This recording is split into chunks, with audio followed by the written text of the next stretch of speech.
Hello, I'm Martin Lewis, co-creator of the Secret Policeman's Ball series and one of the producers of the first 4 balls.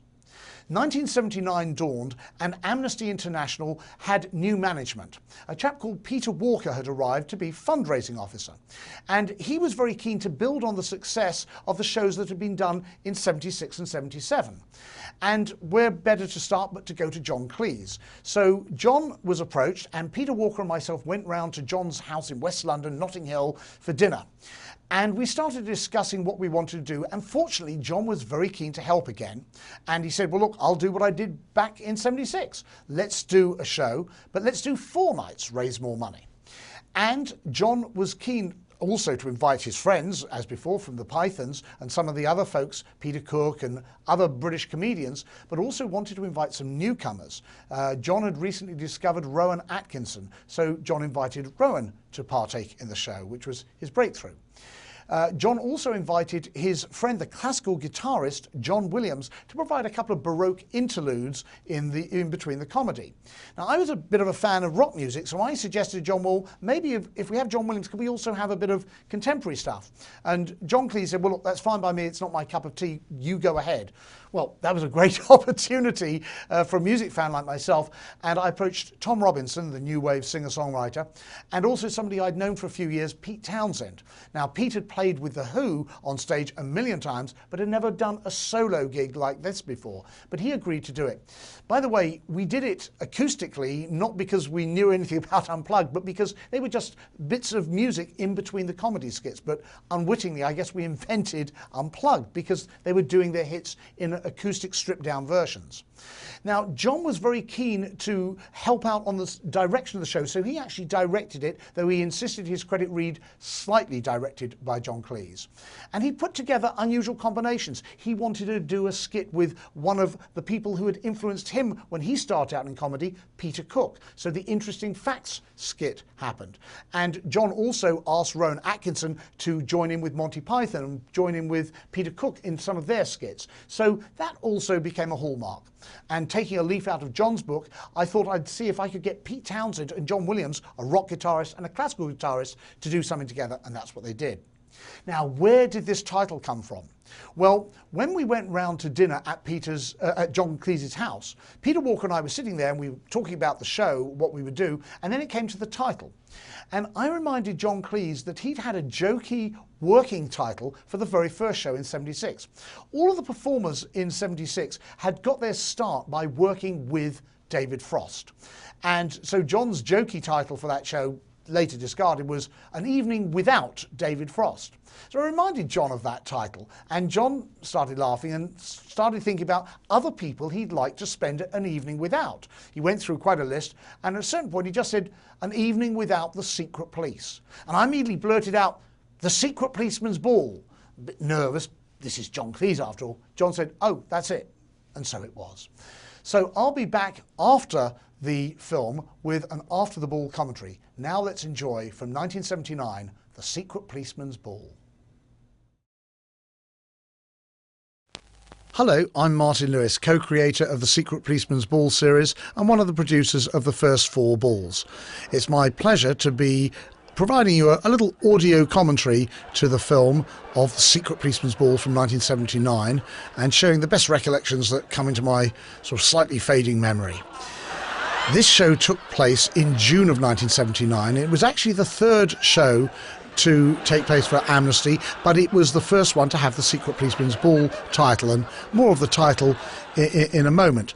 The first show, of course, took place in 1976 and had been 3 nights at Her Majesty's Theatre at the Haymarket in central London. The second show took place in 1977 and was just a one-night event at the Mermaid Theatre. It was called the Mermaid Frolics. And that was very successful, but not quite as big a show as the first show.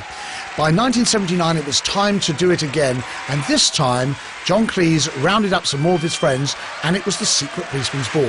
And we'll come to some of the history of that as the film unfolds. It took place this time over 4 nights rather than 3 nights, and it took place in the same theatre, Her Majesty's Theatre in central London. And this is a seminal sketch, and the first time that these two performers had done a little piece together. On the left, of course, the legendary John Cleese from Monty Python, who was the organiser, and really it was the brainchild of John Cleese that there should be benefit shows for Amnesty. And on right sitting next to John Cleese is Peter Cook from Beyond the Fringe, and Peter Cook was actually a couple of years ahead of John Cleese at university, but of course was a very revered figure, and the Beyond the Fringe team had paved the way for the Monty Python team. So John Cleese always looked up to Peter Cook. They became friends, and Peter treated John as an equal, but there was still a bit of reverence. And those of you watching on the film Pleasure to Majesties, there's a moment backstage where John Cleese starts asking Peter Cook about this particular skit that he remembers from 1959 or 1960 while he was at university. He asks him about this skit called Interesting Facts, and they share a couple of recollections about it. And that was obviously on John's mind, because when he put together this show 3 years later in 1979, it was John's idea that Peter should do this skit, and John said, "I would love to do it with you." So when you play back the Pleasure of Majesty's film, you'll see the birth of this particular skit happening for Amnesty. Now, as usual, as this tradition between British comedic performers, they try to make each other laugh. You watch John Cleese trying very hard not to laugh. Peter Cook is the most skillful person in the world at making performers laugh. He used to make his comedy partner Dudley Moore laugh all the time, and he's determined to get Cook. Cook is determined to get Cleese to laugh if he can. And Cleese has got a little bit of a cheat there, as he reveals in the documentary. Looking back, he has bits of the script in the newspaper, though of course he keeps changing the pages, so isn't always helpful, and Cook knows that. Cook is going to have some fun with that. It was such a delight for us, the audience, and for all the fans to see these two. These are considered the two of the leading lights of British comedy from slightly different generations, even though there's only a few years between them, because Peter Cook came to prominence really in 1960-61, and John Cleese first became prominent on a radio show in 64-65. So there's deemed in British audiences' mind to be slightly different generations, but to see these two together, these comic giants, is a joy. And this character that Peter Cook is portraying here, he called this character E.L. Whisty, and he had the most boring voice, always spoke in this monotone. And at any given time, once you had the joy of getting to know Peter, which I did over the years, and we started working together and then became friends, Peter would sometimes slip into that voice just to amuse his friends. And of course, we would do the same thing as performers. You just start laughing. He could say the most mundane. He could be reading the telephone directory. Peter Cook would make people laugh. Why he's so cherished and so rated by all his fellow comedic performers. This skit, incidentally, was an inspiration for us later on when we put out the comedy album of this particular show. I produced an album of the show, and I wanted to have a TV commercial to promote the album, and I was trying to think of a way to do it, and I went to Peter and asked him if it would be okay to do an adaptation of this skit, because I thought it would be helpful to the album if we had Cook and Cleese in the same shot together. So Peter agreed to it, and we sat down and worked out what to do. It was 90% Cook's words. We got over the message, can you find a way to promote the album? And it only took Cook a few minutes to come up with that. And they put together a very funny skit for a 30-second TV ad, which you will actually see as one of the bonus items on this disc. Now Cleese is going to deliver the payoff line, and Cook is ready with his famous stony face. He knows how to keep that face completely straight. Is that a fact? Immaculate timing, always with Cook. Very interesting. The next person you're going to see is a British humorist called Clive James. I say British, originally Australian, but been in Britain for 30 or 40 years, and very popular host of various TV shows, some of which I think have ended up on PBS in America. Clive came up with the idea of presenting telegrams and letters of apology from performers who couldn't make the show, and that was one of Clive's little specialities. This show, as I mentioned, took place over 4 nights versus the 3 nights in 1976. There'd been a change in the staff at Amnesty International. The 2 folks who'd put together the first 2 shows, Peter Luff and David Simpson, had moved on. They'd been at Amnesty for a while, and it was time for them to go to new pastures. And there was a new person at Amnesty who was now in charge of fundraising, a chap called Peter Walker. And Peter Walker wanted to build on the success of the first 2 shows. Without those first 2 shows, there would have been no Secret Policeman's Ball. And Peter was determined to see if we could do especially something that would work in a movie theatre, not just a TV special. I mentioned in my commentary for Pleasure at Her Majesty's how we'd had this one screening of the film at the London Film Festival, and people had really enjoyed it almost as much as the audience in the theatre. So Peter and I got together and started talking about it. And Peter said, wouldn't it be great to try and do a film and release it theatrically? And we got together with John Cleese at his house. He invited us to his home in West London, actually the Notting Hill area of London, for those of you who remember that Hugh Grant film. And John lived in a beautiful house at that time, which was actually, as he showed us around, I remember it was a house once owned by, as he described him, a pop singer called Brian Ferry. John was not a big lover of pop or rock music, so he was not a big fan of Brian Ferry's taste in interior design either, and he was having some fun with that. And we sat down to dinner and talked about the show, and John's idea was, first of all, yes, let's do it like the 76 show, but let's make it 4 nights. You will make more money that way. And if you're going to film it, he said, having 4 nights will give you better choice. You'll have better camera angles. You'll have a better opportunity to make a theatrical film. John's advice to us was so crucial. We were younger, much younger than John, and we didn't really know much about doing these things. We were doing them on a wing and a prayer, doing our level best, but we didn't have the experience that Cleese had. Cleese was very generous in sharing and giving us encouragement how to do it. Now we have Peter Cook with the delightful Eleanor Bron. You'll remember her from Pleasure at Her Majesty's, one of the most popular of the female comedic performers who emerged in the 60s. Those of you who are Beatles fans will remember her in the film Help, and she also played Dudley Moore's love interest in the film that Peter Cook and Dudley Moore did called Bedazzled, directed by Stanley Donen.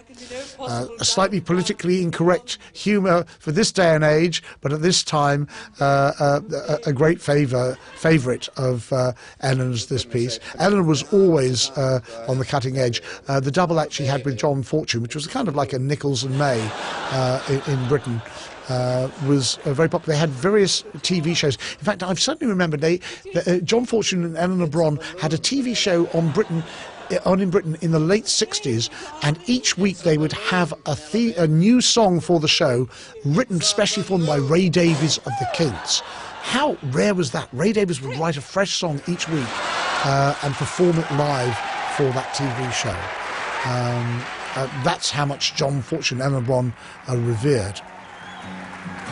Now, this is a crucial turning point for Amnesty International and for the Secret Policeman's Ball. This is the first performance by a rock star for Amnesty. And how it came about is very special, and the impact, the lasting impact, is really, really important. What happened was, first of all, the audience had no idea that Pete Townsend was going to be in the show. This was a surprise. They knew about the comedic performers. They had no idea we were going to have Pete Townsend there. So the audience went crazy when they first see him. What happened was this. John Cleese had the idea that there should be a little bit of serious music in the show. We had comedic music from Neil Innes and the Goodies in the first show, but he thought it would be nice to have something a little bit more just regular music. So he contacted his old friend, the classical guitarist John Williams, and asked him to provide a little bit of Baroque music. He did a piece by Bach and something else we'll see in a moment. And I was more a lover of contemporary music, and I said to John, wouldn't it be okay to have a little bit of popular music there as well, maybe some rock music? And John said, well, I've no objection, but it's not my cup of tea, that's not my thing. If you want to do that, go ahead, you do it. Well, I was just overjoyed by this opportunity, because I thought if we could have just one or two performers who lend a little bit of music to the show as a kind of interlude, a contrast to the comedy, it would be great. And I as a lover of rock and roll, wanted to see if we could do that. So I contacted Pete Townsend, who I'd known, you know, for a few years. We were close friends, we were good acquaintances. And I called up Pete, and I was a bit nervous to call him to ask if he would do this, because he, of course, was used to playing for The Who, but, you know, he wasn't known for doing solo performances. To my pleasure and to Amnesty's lasting benefit, he agreed to do it. And he was interested, one, because he supported Amnesty's aims, he liked the idea of supporting human rights, but also Pete liked the idea of doing something in a show that John Cleese was organising. And that, I guess, was probably for me the first time I became aware that there was this symbiotic relationship between comedians and musicians. They like each other, they're fascinated with each other's craft.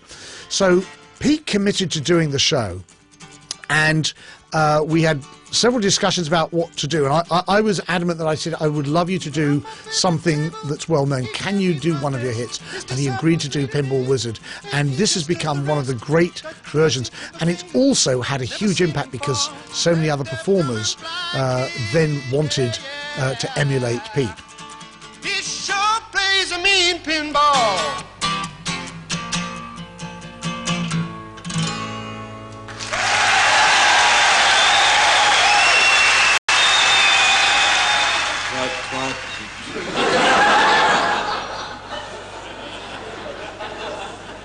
Now we have another element of the show that is absolutely John Cleese's credit that this happened. John said when we were getting together discussing the show, look, I'll call up my old friends. Yeah, I'll call up some of the Pythons and Peter Cook, but I think we should bring some new blood in. And Peter Walker and I didn't know who he had in mind, and he said, well, I've seen this great performer, you young kid, called Rowan Atkinson. You have to check him out. And I went along to see him. He was performing locally at a small theatre, the Hampstead Theatre Club, and he was doing a one-man show, and he too had come from one of those universities. I think Rowan went to Oxford, and he was just starting out, and this little show he'd done was so fresh. He'd obviously been influenced to a degree by those who had come before him, but he added his own touch, and he had such an amazing face. So John said, we should bring in some of these young performers. Let's bring in Rowan Atkinson. And as ever, Cleese was spot on in his perception, because Rowan, I guarantee you 99% of the audience had never seen Rowan Atkinson at this time. He was holding them by the quality of the writing and by the quality of the performance. And also this character that he's portraying is a prep school teacher, you would call him in America. In England it would be a public school teacher. Confusingly enough, we British, being a contrary race, our most exclusive prep schools are called public schools. I don't know why. And this is a character that a lot of the audience would have grown up with, that kind of rather stiff, conservative school teacher lacking a sense of humour and being rather authoritarian. So this character is a type of person that many of the people in the audience experienced in their childhood, but we'd never seen anybody play him on stage quite like Rowan Atkinson had. So this is just a list of funny words done as names, and absolutely Rowan made such a huge impact. This broke Rowan's career wide open. And deservedly so. This isn't just like a lucky break, giving a leg up to somebody who didn't deserve it. This was Cleese spotting somebody who deserved it, put him on the big stage, and he became a star from this moment on. And Cleese's confidence in Rowan was so considerable that he said, well, look, you know, do a couple of solo pieces in the show, but you should also be in one of our skits. And later on we'll see a skit, it's quite famous to Monty Python fans, called the Four Yorkshiremen sketch. And in that, one of the roles goes to Rowan Atkinson, and he carries it off with aplomb. Now, Rowan later on said, oh gosh, I was so nervous, my accent was terrible, but you won't think that when you watch it, because it wasn't terrible. It was marvellous. He just simply became, an honorary Python. And he also performed later in the show with Peter Cook in a Beyond the Fringe sketch. So this was now also going to be a hallmark of later Amnesty shows. In The Secret Policeman's Other Ball, we introduced some newer talent. And in the successive shows, Secret Policeman's Third Ball, Secret Policeman's Biggest Ball, and even on into the future, Amnesty has had this wonderful tradition of bringing forward the newer emerging performers, so that there is this bridge, if you like, the torch is passed from generation to generation. And Atkinson is really the first person to do that, because in '76 I don't think there were many performers that hadn't already got an established reputation. Rowan Atkinson shortly after this went into a TV show that some folks might remember called Not the 9 O'Clock News, and among the other people in that was two performers, Mel Smith and Griff Rhys-Jones, who ended up with a series which I think was on PBS here, called Alas, Smith and Jones, not Alias, Alas, Smith and Jones. And Mel Smith, you've probably seen him in movies such as The Princess Bride, and the fourth member of the Not the 9 O'Clock News team was a comedienne called Pamela Stevenson, who subsequently got married to Billy Connolly. She was on Saturday Night Live for one season, and you'll see her in The Secret Policeman's Other Ball. Again, John Cleese very generously bringing in newer, younger performers. But Rowan Atkinson went from this show into the Not the 9 O'Clock News show, and that's really catapulted him. The show took place in June '79, and it was a very warm year. The other show had taken place, the '76 show had taken place at the end of March, beginning of April. But June in London, late night was not a problem. People were in such a giddy mood.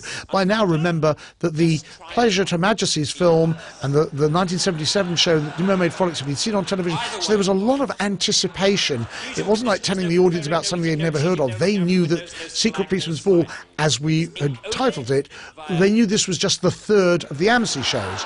We didn't know that it was going to go that much longer and would carry on such a long tradition, that Amnesty would do a great job of keeping this name going for the next 30 years. But there was an anticipation. And, of course, Rowan Atkinson leaving the audience in such a great state. Now, this is going to be one of the great Monty Python skits. It's the one known as Cheese Shop, and make it very clear there's a little sign there. And of course it's a two-hander. It's Michael Palin and John Cleese at their best, and we know something's going to happen. We know John Cleese is going to try and make Michael Palin laugh, and doubtlessly he'll succeed. Behind them, playing the part of the two Greek dancers. It's quite a classic Python thing, quite an anomaly why there should be two Greek dancers and a bouzouki player on stage. Makes no sense at all. It doesn't have to. It's the absurdist humour of Monty Python. But those are Chris Beatles and Rob Buckman, who were a couple of doctors, medical doctors, who had a double act, and they did a couple of pieces in the show that didn't make it into the film. There they are, Rob Buckman on the left, and on our left, and Chris Beatles on the right. They didn't make it; their own little pieces didn't make it into the into the movie, but they're this little cherished cameo in the Cheese Shop. And for those of you who are fascinated by bouzouki players, the bouzouki player was a fretboard and keyboard wizard called Richard Harvey, who used to be in a prog rock band called Griffin, who toured America with Yes in the mid-70s. So prog rock fans, you now see a member of Griffin as a bouzouki player. Useless trivia coming to you here on this commentary. The Cheese Shop sketch, of course, was one of the classic ones, up there with the Dead Parrot sketch. John was very adamant that he didn't want to repeat a sketch that they'd already done in the previous Amnesty shows. So having done shows in '76 and '77, of course there was a huge repertoire to choose from, and John was very, very careful in going through the skits to do. Cheese Shop was always one of his favourites.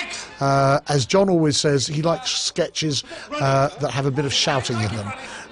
And this was one of those. In doing the sketches, John knew that he could choose on this particular show. There were three members of Monty Python: himself, Michael Palin and Terry Jones. The other members of Python were not around, so we had three Pythons, and they were billed under their individual names, not billed as Monty Python. But of course people colloquially call it Monty Python anytime you've got even one Python doing Python material, but when you've got two Pythons, hey, it's Monty Python. No Japanese sage dog. Now, the Cheese Shop sketch was also one of the most popular ones on the comedy album we produced from the stage show, and it was also one of the skits that helped get the Secret Policeman's Ball into America, and I'll tell that story a little later, because of course the first two films, the Pleasure at Her Majesty's and the TV special, The Mermaid Frolics, were not really mainstream fare for America. They were not produced in a way that would interest American movie studios to release them. But the Secret Policeman's Ball, with Monty Python performances, Monty Python skits, really caught the eye of some American distributors, as we'll hear in a moment. Among the other performers that John Cleese was very keen to bring in, and we'll see them in a few moments, there was a tradition in Britain, what we would call fringe theatre, and it was more the kind of offbeat, the kind of shows that would not be on Broadway but be off Broadway, the kind of wacky, alternative, left of centre shows. And there's one of those troupes that was seen by John Cleese coming up in a moment, called the Ken Campbell Roadshow. I'm just giving you warning about them because they are quite distinctive, and they come into the same category as Rowan Atkinson in that it was John Cleese looking for new, younger performers and wanting to introduce them to a wider audience. This was a mission of John's that he did, and it wasn't just, you know, he didn't just do it because he cared about helping young performers, which he clearly did, but he also understood that you can't always just have big star names. You need to have variety, you need to bring new people in, and you need to have some material, some new material balancing the classic material. Now, the moment that the audience always loves, when John Cleese loses rag. It's there you go, Palin reacts to it, and we know this is going into anytime John Cleese has that look on his face. Now, this film, when it was completed, did get shown first of all on television in a 60-minute version. That was something that Roger Grafe was very, very good at doing. He had great contacts in British television. Peter Walker and I, as I mentioned earlier, were very keen to see if we could get a theatrical release, and we managed to get one. It came out in June 1980 as a longer theatrical version, and that was what grabbed the attention of the American film distributors, in particular a new distribution company set up by a couple of guys called Bob and Harvey Weinstein, who just set up a new company called Miramax Films. And I'll tell you a little bit more about how that helped Amnesty International in developing the Secret Policeman's Ball shows. Now we have John Williams, the classical guitarist, not the chap that did all the theme music for those Steven Spielberg films. There is another famous John Williams, and he's a classical guitarist, I believe originally born in, I think he was born in South Africa, and then came to England at an early age. And this piece of music he was doing became very popular around 1978-79. It's called Cavatina, written by a British composer called Stanley Myers. And Cavatina became famous as the theme to the movie Deer Hunter. John Williams, you will see later on in a duet with Pete Townsend, which I'll tell you the story about that when that comes on stage. John Williams actually started to take quite an interest in contemporary music, and he formed a classical/rock music fusion group that was quite popular in the early 80s called Sky. More popular in Britain and Europe than in America, but I believe they had some following in this country. Now, I mentioned about the interest in film distributors because Monty Python, of course, become quite big, and Holy Grail, and then Life of Brian. We found that there were American distributors contacting us, and the ones that caught my eye were Bob and Harvey Weinstein, because their background, they were actually rock concert promoters. They weren't regular. They only just started a film studio, but they had been they were coming out of Buffalo, New York. They'd been at University of Buffalo, and they used to do concert promotions, and they promoted Paul McCartney and Genesis and Peter Gabriel, and they then started a little film distribution company, and they were putting on concert movies by McCartney and Genesis, and they were now looking to broaden. And they had heard about the Secret Policeman's Ball, and when they expressed interest, at first Peter Walker and I weren't sure about them, because we thought, well, shouldn't we be with a big movie studio? But we soon found out that big movie studios weren't interested in a small film like Secret Policeman's Ball. But the Weinstein brothers were interested. They saw the potential of this in reaching a young audience, and they eventually acquired the rights to the Secret Policeman's Ball. But quite rightly, they said, look, a lot of this material is a little too parochial for audiences. Some of this stuff is not going to go over so well. And when they found that we were doing the Secret Policeman's Other Ball, the sequel film, that was when they said, you know what would make sense would be to take the best material from Secret Policeman's Ball and Secret Policeman's Other Ball, put it together in one film together, and make that for the American marketplace. And that's what actually happened in the spring of 1982. And some of you may remember that there was a theatrical release called The Secret Policeman's Other Ball, but it had some of the highlights from this film and some of the highlights from the 1981 show all in there together. And that actually became Miramax's first hit. And we'll talk about that more when we come to the Secret Policeman's Other Ball. But it was that Monty Python's cheese shop sketch and some of the other material in this film, including Pete Townshend's performance of Pinball Wizard, that first caught the eye of Bob and Harvey Weinstein. Now, one of the skills of Roger Grafe and his editor Tom Schwarm was that they were very good at juxtaposing material that did not necessarily appear in the same sequence in the actual stage show. What we're now going to see was just a great piece of film editing to go from that beautiful classical style music into this, which is the Ken Campbell Roadshow I mentioned to you earlier. Now, that's Ken Campbell, who is the leader of this alternative fringe theatre. That was great performances. Ken Campbell, those of you who are fans of Fawlty Towers might remember one of the episodes, there are only 12 of them. There's one where it is Sybil and Basil's anniversary, and one of their irritating friends comes around. His name is Roger. That is Ken Campbell. And John Cleese became friendly with Ken Campbell from that cameo appearance. But Ken Campbell, from the I really think he started out in the late 60s, early 70s, doing this kind of anarchic humour that would interact with audiences. Here they've actually called somebody, this is not a plant, this person with the very 70s shirt on, which he's about to lose, is not a planted person from the audience. This is a real person. They used to do this. They used to just pick on hapless people from the audience. And their humour was quite anarchic, and I don't think anybody had seen anything like this in Britain before. The chap wearing the Admiral's hat might be familiar to some fans of British sci-fi. I'm sure most people, even if you're not a big sci-fi fan, have heard of a British TV series called Doctor Who. Pretty much, I guess, the British equivalent of Star Trek. And there have been, Doctor Who started in 1963, so I think that was the very first show, and I think it's still going in some form or shape today. It's been off the air for a bit, but it keeps coming back. And they've had different Doctor Who's over the various times, and I think this chap, his name is Sylvester McCoy. His stage name, I can't even remember his real name, but he's been known as Sylvester McCoy for as long as I can remember.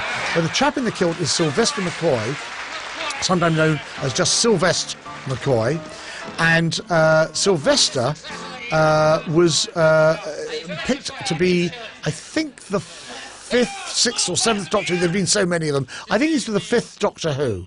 And those of you who are Doctor Who fans will look at him and say, ah, that's where I've seen that face before. Now, That little chap there you're seeing there is David Rappaport. Now, if you've seen David Rappaport together, you say, I know that face. You sure have. He, of course, was one of the stars of Terry Gilliam's film Time Bandits. And he actually moved to America in the early to mid 80s and worked. Steve Bochco was a big fan of David, and Steve put him in, gave him his own TV show called The Wizard, which I think ran for 1 or 2 seasons. David's no longer with us, but he was cherished by everybody who knew him. A little guy with a huge, huge heart. Sadly missed, but David was a key member of that team. Now, this is Sylvester doing a trick, and I've seen this show pop up on YouTube because people can't believe it. But Sylvester is known for doing these wacky stunts. How he got to do this one, I don't know. Is now entering that puddingy bit. Yeah, hammering a nail into his nose. There was a trick to it, but I'm not quite sure how it was done. So over the years, Ken Campbell really, he did one show that I think ran, it was Illuminatus. It was a 9-hour show, and people used to come there and bring dinner to watch this stage show. This was Ken Campbell's trick. He was always playing with the audience and coming up with shows that would challenge them and make them face the unexpected. We had never seen anything like it, and of course it was kind of different for an Amnesty show, because up till then most of the humour at the Amnesty shows was coming from people who'd been at either Oxford or Cambridge University, usually word-based humour, not that there wasn't some slapstick, but the majority of it was coming from people with a kind of cerebral sensibility. By the way, Dettol that David Rappaport is drinking was the British equivalent of Lysol, hence that quite understandable reaction. Yes, so seeing this outrageous humour and this physical interaction and slapstick was something unusual for a middle-class audience accustomed to rather word-based humour. Now, they decided to have their take on Houdini, and the wolf whistles he rightly deserves. A lot of the elements in the Ken Campbell Roadshow actually derive from the British equivalent of vaudeville, which in Britain was called music hall. And those of you who are fans of that particular British genre, which was popular really from the turn of the 19th century and in the first 30 or 40 years of the 20th century, there was somebody called Max Miller, who was a big star of English music hall. And some of Sylvester McCoy's mannerisms, his little funny faces and little... oh, David always makes me laugh. Now, the notion that you would have somebody dressed, doing a kind of Harry Houdini with a toy train set with a fork attached to the front of it, and it's going to go into Sylvester McCoy unless he frees himself from these chains. I mean, it's just gloriously absurd, and therefore in the finest tradition of British comedy. I remember that some of the distributors, when we showed the film, Peter Walker and I had a couple of screenings and we were showing the film. I mean, bear in mind, Ken Campbell was not known on British TV. You had to go to a fringe theatre to see him. Some of the movie distributors were just perplexed when they watched this. I mean, yes, they'd heard of Monty Python and they knew that they'd heard of Pete Townsend, but watching this they didn't get it. We finally did find one little independent distributor, and when we premiered the film, it was in June of 1980. So yes, I guess it was about a year later that took place. And there's the classic money shot. And I remember audiences in the movie theatres always love that. They play it to such perfection. And here another piece of audience interaction, throwing a gigantic elephant into the house. Again, typical Ken Campbell. And This went on in the stage. By the way, this is cut down. This is way cut down. The show, the first night, I know ran at least 4 hours. And yes, Peter Cook took money off all the new performers, for people who were appearing in their first annual show, who thought it would last 2 hours or 2.5 hours. Cook knew. Yeah, it lasted 4 hours. But the Ken Campbell piece went on for about 20 minutes, and you couldn't stop it. You couldn't shorten it because it was so classic. There in the wings, you could just see John Cleese preparing for the next skit. It's not actually the next skit in the film, but it was the next skit in the stage show. We'll be seeing that little spoof on game shows in a few moments. Now we get Rowan Atkinson doing the second of his cameos. So this was the second piece that he did in the actual stage show. The Schoolmaster was the first piece. This was his send-up of a pianist. It's a wonderful piece of mime that Rowan, look at that face. It was just, I say, first time that people had experienced it. Now, a lot of people have asked how the name The Secret Policeman's Ball came about. And I mentioned at the beginning how John Cleese had invited Peter Walker and myself to his house to talk about the show.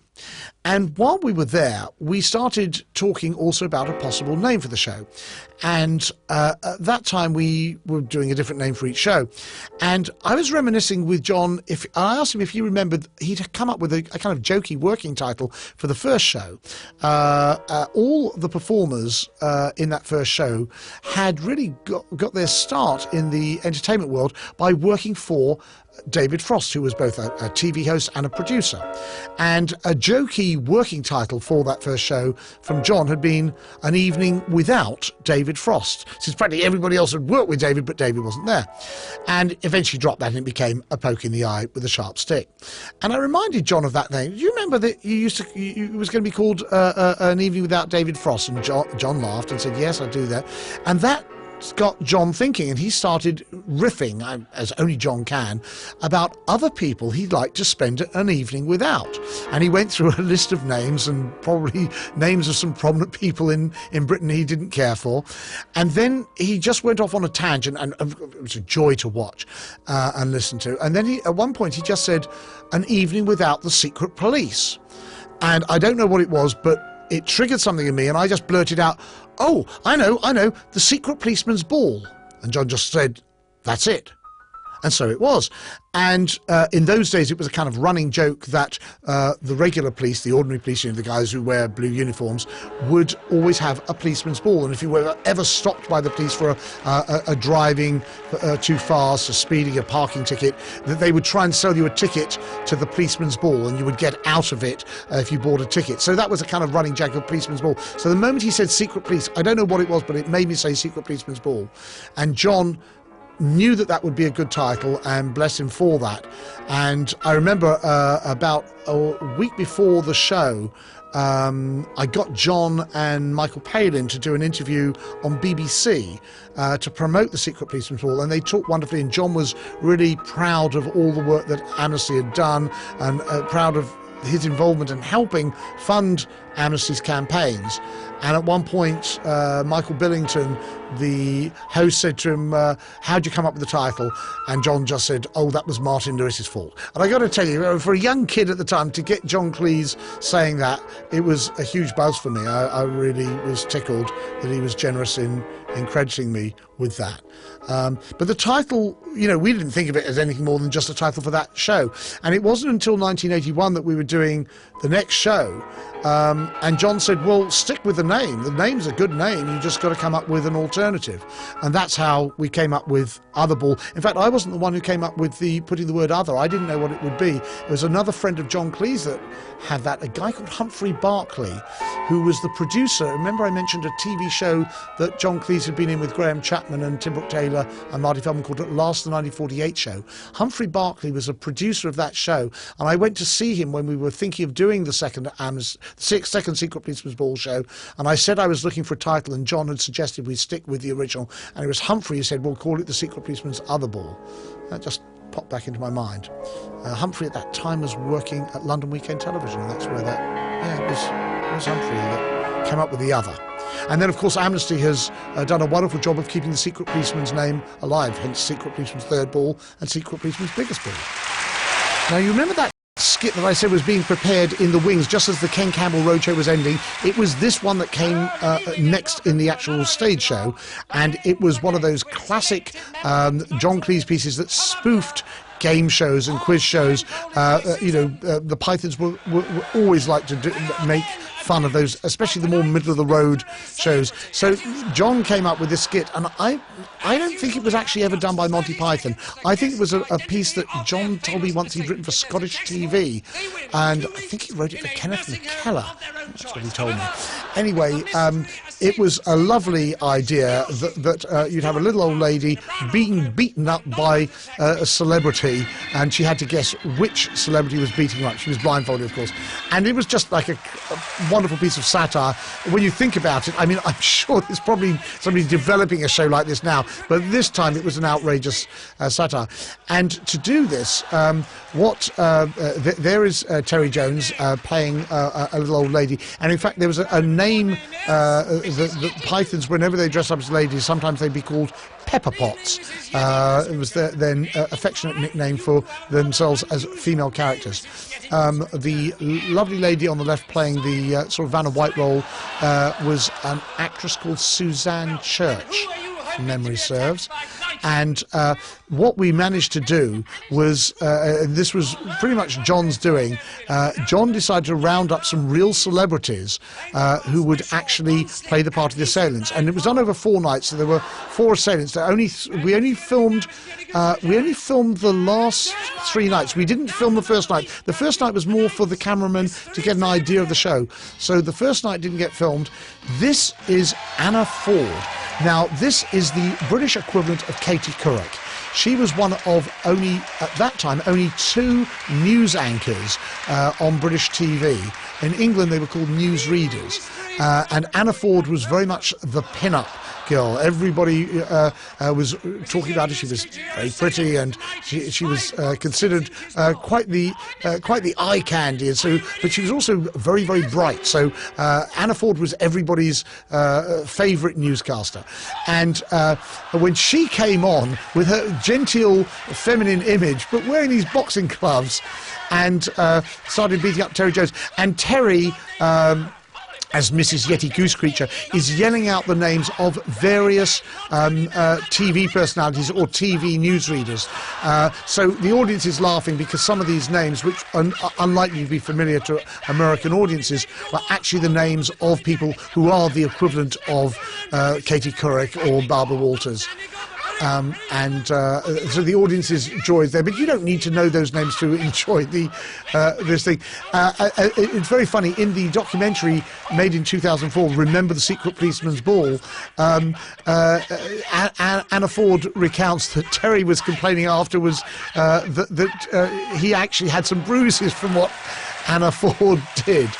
But I remember also the photographs of Anna, because she was such a character. Can you imagine having a picture of Katie Couric beating up an old lady? The photos of that were sold to all the newspapers. They were all running them front page, and quite special. Now, this guy is Clive Jenkins, who was a British trade union leader, a Welshman, very, very well known in the country.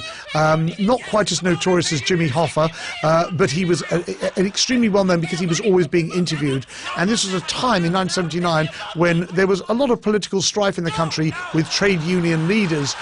So to see a trade union leader who was prepared to make fun of himself and get up there like that created quite a stir.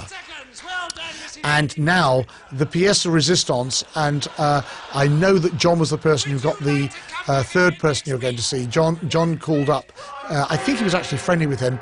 This is Mike Brearley. He's the captain of the England cricket team. Now this is like, at that time, this is like getting Magic Johnson. I mean, this was one of the most famous sports personalities in Britain, and he really went for it. I mean, this is a major athlete. He had a bit of push to him, and he was really... I don't think Anna Ford did much damage to Terry, but I think Mike Brearley possibly did. And in fact, I also remember we actually managed to include this on the record album, as improbable as it seemed to have such a visual sketch, and we had them identify themselves, like "What's my line?" And and now for the benefit of those listening at home, a mystery assailant, please identify yourself. And then you heard, I'm Mike Brearley, captain of the England cricket team. And you know, to my surprise, the skit worked on a comedy album, even without the visuals, just because of all the funny things that Terry Jones was yelling out of the names of the various personalities. So that's the names of the game. Quite a rarity, as I say. I don't believe Monty Python ever did that, certainly not in their TV shows. Now, this is the second of the two rock performers I invited to appear. His name is Tom Robinson. Some of you who are fans of the new wave of the late 70s, early 80s might remember he had a band called the Tom Robinson Band, and they had a big hit in Britain with 2468 Motorway. And in subsequent years, Tom Robinson collaborated with Elton John, with Peter Gabriel, very, very respected performer. And the last 10 years, he's been a very popular radio host on British radio, doing eclectic music. He's I guess the almost probably the British equivalent of Stephen Van Zandt in terms of his popularity and the respect for him. Now, Tom was also Britain's first openly gay rock star, and he decided to do this song, Glad to be Gay. At that time, Amnesty International was primarily working and campaigning on behalf of prisoners of conscience, and people who were being imprisoned for being gay was not, as I recall, part of Amnesty's charter at that time. I believe it's changed subsequently. But in 1979, that was not the case. Now, I'd first worked with Tom in '78, even though we hadn't done an Amnesty show. Every year there is a marking of Human Rights Day, which is on December the 10th, and that's the anniversary of the Universal Declaration of Human Rights, which was first proclaimed in 1948. And for the 1978 Universal Declaration of Human Rights celebration or commemoration, Human Rights Day, Amnesty organised an event in London's Hyde Park. And I remember David Simpson, who was the director of Amnesty at that time, had called me up and asked if I could lend a hand. They've got some wonderful speakers talking about human rights, and he asked if anyone could come along and do a song, and we got Tom Robinson to do it. And I asked Tom if he would do it, and he said yes, he wanted to do it because it was important to him that gay rights became part of the Amnesty message. So he got up there and performed. In fact, I think for that one it was actually the Tom Robinson Band performed on the back of a truck. It's coming back to me. And so that's how I got to know Tom. And he also performed, I asked him to do a song that was a favourite of mine. It was a Bob Dylan song called I Shall Be Released, which I thought might be a suitable anthem for Amnesty. And that actually comes up for Secret Policeman's Other Ball when we got a lot of other performers to do it. But it was first performed for Amnesty on December the 10th, 1978. Seeing Tom here does remind me of that. But that wasn't a benefit show as such, it was just a commemoration, which got a little attention at the time. So when I called Tom up, he'd already been there for Amnesty, and to come up on stage, and obviously a stage that Pete Townsend was performing on, Tom was great to do it. He was a bit hoarse, I remember, because I think it was Gay Rights Week, and Tom did a show each night earlier each night he performed, he'd been doing another show. So he was really, he was tired, but he was determined to do it. And it was, again, a big impact for Tom to be seen by such a big audience. Because in 1979, the punk and new wave performers were not being seen by the kind of middle class audiences. You had to kind of go to clubs to see them. So I was kind of pleased that we had Tom do that. And Tom has continued to be a staunch supporter of Amnesty over the years. I remember I got a note actually from Tom. He was very pleased when Amnesty revived the Secret Policeman Ball name in 2006 and started doing shows again. They did one in 2006 and one in 2008. And the folks at Amnesty invited Tom to go along, and he dropped me a line, sent me a copy of the programme, and told me what a great thrill it was to see that Secret Policeman's Ball name being used again, and how it brought back fond memories for him of performing at this show. And there was Tom making quite an impact. Now something that was absolutely classic. Probably a lot of people think this was Peter Cook's finest moment. Now, Peter Cook is doing a spoof on a recently completed trial of one of Britain's leading politicians. And when Peter Cook got up to do this, the audience was aghast. This was plucked out of the headlines. First of all, let me give you a bit of background. In Britain, we have three main political parties, and the leader of the third party the party at that time was called the Liberal Party, now called the Liberal Democrats. And the leader was a guy called Jeremy Thorpe, was married actually to a cousin of the Queen. And very notoriously, suddenly there was a big case came up in which he was accused of conspiring to murder his gay lover.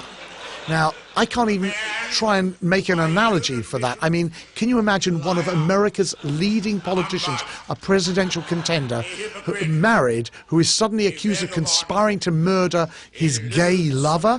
I mean, it would be a ginormous story. And that's what happened in Britain. Now, he was put on trial with three other people, and the trial went on, and very unsavoury things came out at the trial. In the end, the judge who was presiding over the trial very famously and notoriously gave a summary to the jury before they retire to consider their verdict. And this is a part of the British justice system. The judge summarises the case. And it was a big scandal in Britain, because the judge gave this summary that was so one-sided that literally told the jury that you must find this guy not guilty. And of course the jury found him not guilty, and the jury was asked afterwards, and they said, well, the judge told us to do that. And so this had been a huge scandal in Britain for all of that week. Now, why did Peter Cook do it at the show? Well, I mentioned to you that the show was being done over 4 nights: Wednesday, Thursday, Friday and Saturday. The last 4 nights in June, 27, 28, 29, 30th. And the first show took place on the Wednesday night, and this did not appear in the show. Peter was doing just some of his great moments from Beyond the Fringe days. And the first newspaper review of the show didn't appear till the Friday morning, because the show on the Wednesday was so late at night. And on the Friday morning, a review appeared, and I know where it appeared. It appeared in the Daily Telegraph, one of Britain's papers, and it said, oh, it's quite a good show, but where's the new satire? It's all this old stuff. Where's the new material? How come it's just the old tried and trusted favourites? Peter Cook phoned me up, even though he'd been up till very late. He phoned me up at about 9 o'clock in the morning. Peter was always a reader of the newspapers, and he read that review and he was stung by it. And he said, they want to see satire, they want to see something new, I'll show them something new. And Peter gave me some instructions, which he wouldn't explain. He just said, I want you to get me a judge's lectern, I want you to get me a judge's wig, and that's it. And I kept saying, why? What are you going to do? No, you don't need to know, just get me those things. Peter spent all the day writing. And that night, there was a buzz around the theatre among the cast. Everybody knew Peter was going to do something new, and it was just listed as Judge. We didn't know what it would be. Peter got up there. I didn't know. I just knew that he'd got something. He'd got the words. And from the first words, you've got to understand, it was literally right. It was such a big story at that time. It was the biggest scandal in British politics in 30 or 40 years. And it just happened that week. And the moment he started talking about it, everybody got what it was. The audience went wild. This was so contemporary, so fresh, and so brilliantly written. And he went on, he made pop cultural references. And there's a classic moment, and you'll actually see it in the documentary, Remember the Secret Policeman's Ball, where Peter, who was like a magpie, a little bird that collects from everywhere, he'd written the basic piece, but he was looking for one other line he wanted to have a reference, a kind of slang word for a gay person. And he was asking people, he said, well, you know, what are other terms for gay people? And Billy Connolly, the Scottish comedian who was there that night, said something to Peter. He said something about, a player of the pink oboe. Peter took that line and about 30 seconds later went on stage and incorporated it. But of course he actually added something to call it. He called him a self-confessed player of the pink oboe. As usual, Peter's gift for filigree, little words to add. And this is how Peter worked. But even at that last minute, he was adding little moments to it. This piece created such a sensation. He did it the second night as Saturday. Everybody by the Saturday night, people who'd been in the dressing room who hadn't seen it, well, you couldn't get on the Saturday night, you couldn't get even near the wings because every performer wanted to see Peter. The word had gone out that Peter had done this Jeremy Thorpe spoof, and a spoof of the Jeremy Thorpe trial. The result was huge. I mean, Peter published it in Private Eye magazine, which was the satirical magazine that he was the owner of. And then Peter and I rushed out a version of this. We did a 12-inch EP, like an extended play single, like a little mini album. We rushed it out with Amnesty's permission. We rushed it out as a special record and got lots of notoriety. We added, Peter recorded some other comedic material for side 2 of it. It was hysterical, and this was, a lot of people will tell you that this was Peter Cook's finest moment, and that's in a long career that went from something like 35, 36 years. But the genius of Peter Cook, stung by a review in a newspaper that said, "Where's the satire?" delivering probably one of the finest pieces of his whole career, still spoken about by Peter Cook fans today. So I love it. And if you're interested, if you hear some of these things, I'm sure you can go online and find websites that will explain all these obscure references, but they're all from the trial, which is why the audience is getting them.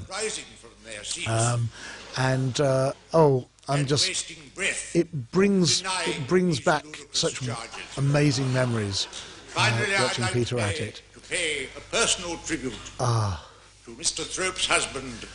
I remember, in fact, when we went in to do the side 2, the B-side, as we used to call it those days, Peter improvised 3 pieces in the studio. He said, well, I said, well, look, you know, we're putting this out, this is 9 minutes long, we'll put this out as an A-side of a mini album, but you have to have other material. He wrote the other 3 skits literally in about 2 hours. And the person I brought in to help produce that record, the record was called the mini album was called Here Comes the Judge, Entirely a Matter for You, which is this is what Peter Cook called this actual piece, Entirely a Matter for You. Your verdict of not guilty. And helping me do that was John Lloyd, who was the guy that put together Spitting Image. John was the producer. John was the other person who did the second voices for Peter on the B-side of that mini record. But literally classic. Now, this is a sketch that everybody who's a Monty Python fan knows, and we think of as the Four Yorkshiremen. It's the Four Yorkshiremen sketch, and you think of it as a Monty Python sketch. Now, from left to right, you can see there is Michael Palin. Joining in is Rowan Atkinson, John Cleese, and there Terry Jones. But, funny enough, this is not actually originally a Monty Python skit. This is a skit that came from that TV show that I mentioned earlier called At Last, the 1948 show, that was on British TV between 1966 and late 67. The original 4 were John Cleese and Graham Chapman. It was only John of the original 4 was there. Tim Brooke Taylor, who we saw in The Goodies in Pleasure to Majesties, and Marty Feldman, who made his debut as a TV performer in At Last 1948 show. Marty Feldman was primarily known in Britain as a comedy writer, but he actually made his debut as a performer in At Last 1948 show. This skit was very, very popular in the Last 1948 show. It was never done in the Monty Python TV show, The Flying Circus. But when Monty Python started doing their live stage shows, which I think was 72, John remembered this skit with great affection. He and Graham had written it with Marty Feldman, and they resurrected it, and it became a firm favourite of the Pythons at the Hollywood Bowl and all their stage shows. And so sometimes it's referred to as a Monty Python sketch, but if you want to win a little trivia contest, you can win a few dollars by letting people know where it made its original appearance was in At Last 1948 show. And it's a game of can you top this? Now, this sketch was so popular that in the 2001 Amnesty did a show that was actually hosted and organised by Eddie Izzard, who's done a wonderful job of reviving and bringing the Amnesty tradition full circle. I mean, in a sense, Eddie Izzard has taken over from John Cleese as being one of the key performers of Amnesty's recent comedy shows. And Eddie organised a show in 2001 called We Know Where You Live, and that show included, as a nod to the Secret Policeman's Ball, it included a new version of this skit with all new performers in it. Rowan will tell you that he didn't think his performance was that good. He didn't think his accent was good, but all the other folks up there, the Pythons, felt that he was doing a wonderful job. The head and neck with a broken bottle, if we were looking. Well, of course, we had it tough. We used to have to get up out of shoebox in middle of night and lick the road clean with our tongues.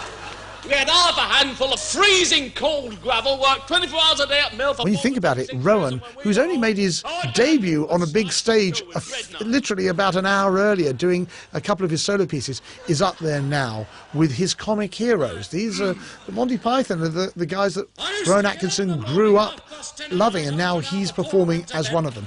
That was one of the great traditions of the Amnesty shows. And by the way, that continued on in the third ball, the biggest ball, and continues to this day, where you see this wonderful mixture of younger and newer performers joining in with their heroes.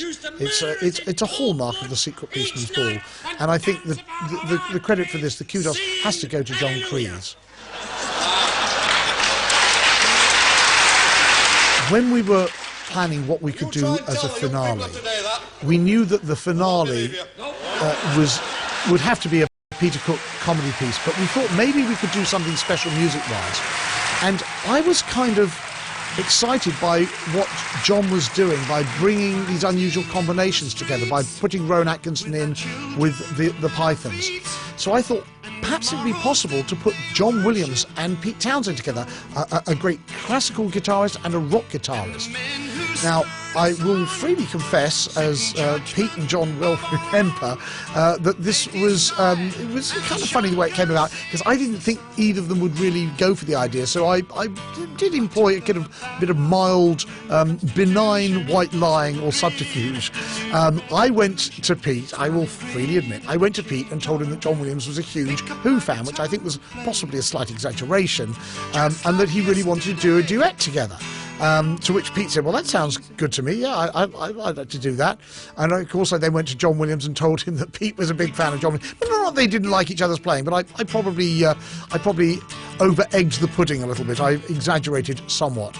But I was just nervous that if I just suggested it myself that they wouldn't do it. So I didn't have really much confidence in myself in being able to convince them to do it. So that's why I put it to them that way. And what happened was that, of course, they were both happy to do it.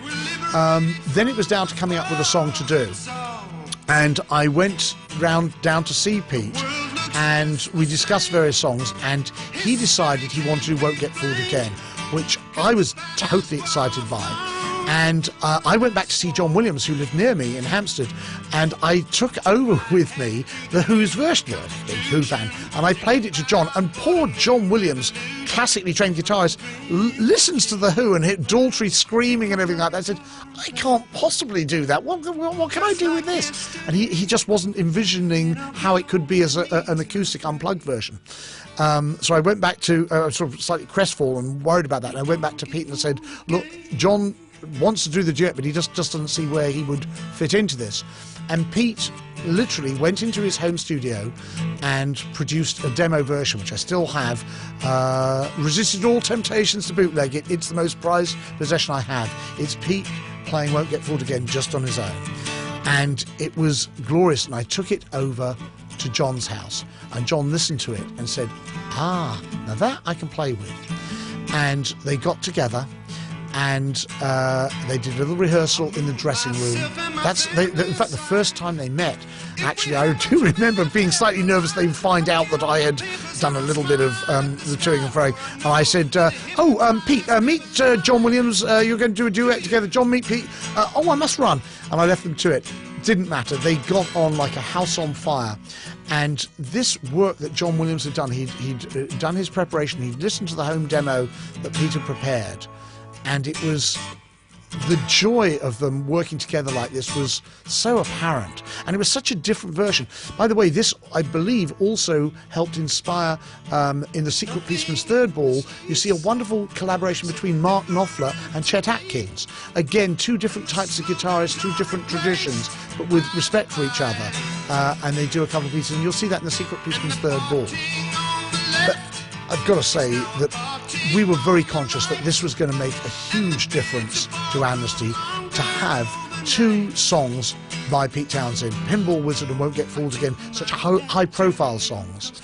And to this day, I mean, I've stayed friends with Pete over the years, and Pete still looks back on this as being one of his great experiences. He talks about how much fun it was to meet the other performers, and what Pete is modest about these things, but what Pete also did was he inspired other performers. As we'll hear later, when I went to folks such as Sting and Eric Clapton and Jeff Beck and Phil Collins and asked them to partake for Amnesty, they wanted to do it because Pete had blazed the trail. If Pete hadn't done this, a performer of his stature, prepared to get up there and play acoustic versions of his hits without all the dynamics of The Who, they could do it too. And that's why Pete deserves huge kudos for his courage in doing this. Do you think it's easy? Playing in Woodstock is one thing with all the 50,000 watts of The Who, but being up there on your own with just John Williams, this took amazing courage, and it inspired so many other people, inspired other performers. So, as many other people have said, this was an inspiration for Unplugged. And we didn't know it at that time, but yeah, that's what it was. And quite a magic moment. And the audience knew they'd seen a little bit of this. Now, for the grand finale, we knew it had to be a special skit, so with everybody. So up comes Peter Cook with the idea of doing one of the finale pieces. I think it was the great finale from the Beyond the Fringe show. Very simple costumes here. Just basically everyone put on their sweaters and pulled them over their heads. And it was about the end of the world. How will it be, this end? That's Rob Buckman. You saw him as one of the Greek dancers in the cheese shop. How will it be? Everybody surrounding Peter Cook. Now, the character that pops up with the quirky voice, you'll know his face immediately, and it's Rowan Atkinson. And listen carefully to the voice that you hear from Rowan, because it's a fascinating voice. And we get to hear it a little bit later in the comedy world. But it's the first time that voice is ever heard on stage. About 2 minutes before we sing the Time of the Flying Manifesto. Peter was always very fond of this piece. And will there be a mighty... That's Chris Beatles. That's the other one of the Greek dancers. So even though their personal skit, their own little skit was taken out. Here's Rowan. Wind, be so mighty as to lay low the mountains of the earth. And Rowan recalls that was the first time. He was trying to come up with a funny voice for it, and that was the first time he did that voice. And he said he later realised that was Mr. Bean's voice. That's where the Mr. Bean voice was born, and Rowan has a very clear recollection of that and talks about it in the documentary Remember the Secret Policeman's Ball. Again, it's quite a key role. So, having done his little, his two pieces, then his bit with the Pythons on the Four Yorkshiremen sketch, here he has a key role with Peter Cook in a Beyond the Fringe sketch. So, can you imagine what it's like for Rowan Atkinson to have gone from complete unknown to being a huge hit in this show? And then performing with two of his great heroes, Peter Cook and John Cleese. This film opened, I think I'd said, in June 1980, and was a really big success. And two records came out. We had a comedy album with all the comedy skits, and then we had the music album that had all the music with Pete Townshend and John Williams and Tom Robinson and some other music. Neil Innes had done a piece. And I remember actually we had a party to launch the comedy album, and after that party, that was when John Cleese and Peter Cook got together, and Billy Connolly, the Scottish comedian, had been at that party, at that lunch, I think it was a lunch, and he joined us in the studio to record the TV commercial. He sat on the park bench for that, and then he provided the voiceover for the advert for the comedy album. I think he said something like, "The Secret Policeman's Ball, it'll kill ya." It was nice to have Billy be a part of that. It will not be quite as much as that. So we look at this, and I'm just transported back and thinking, my Lord, 30 years ago, and it still looks so fresh. Safe as houses. And what will happen? it is 30 years since the Secret Policeman's Naturally, Ball. they'll all be swept away and consumed by the fire. Some of these performers are no longer with us, David Rappaport and Peter Cook. But what? This is such timeless humour. When Amnesty revived the Secret Policeman's Ball name in 2006 and then again in 2008, with some wonderful shows that they put on, hosted by Eddie Izzard, there was a lovely piece in one of I think it was in the British newspaper, the Daily Telegraph, the same one that had chided Peter Cook for not having any new material. And it talked about how this show in particular had influenced all the other generations of British comedians. And I think they got it right. I mean, you know, as comedy fans, we look at this and it's so special. We just look and say, these are the guys who really were the people who started it all. And I look back and just, I'm thrilled that I was lucky enough to be part of this. And I look back and I especially pay tribute to all the people. I pay tribute to John Cleese for galvanising it to do it, and to Peter Walker of Amnesty International, who worked so hard to make this show happen and to make it into a film as well, the stage show, and to Roger Grafe, who did again a superb job making the film. So as this comes to the end, I look back on, and there was the classic ending. Cleese's idea, as always, that was a lovely little touch. I look back and I say, thank you so much. It's been a pleasure for me to share these recollections. Sorry, memory's a little bit dusty, and I just look back on it with huge affection and with the knowledge. Oh, here they are taking their little bow. And see, I can assure you that this would probably be 2:30 or 3 o'clock in the morning, and people were tired but exhilarated, and they know they've just done something special, and the audience knows they've witnessed something special. So thank you for watching it now and sharing this lovely experience, and that is the Secret Policeman's Ball.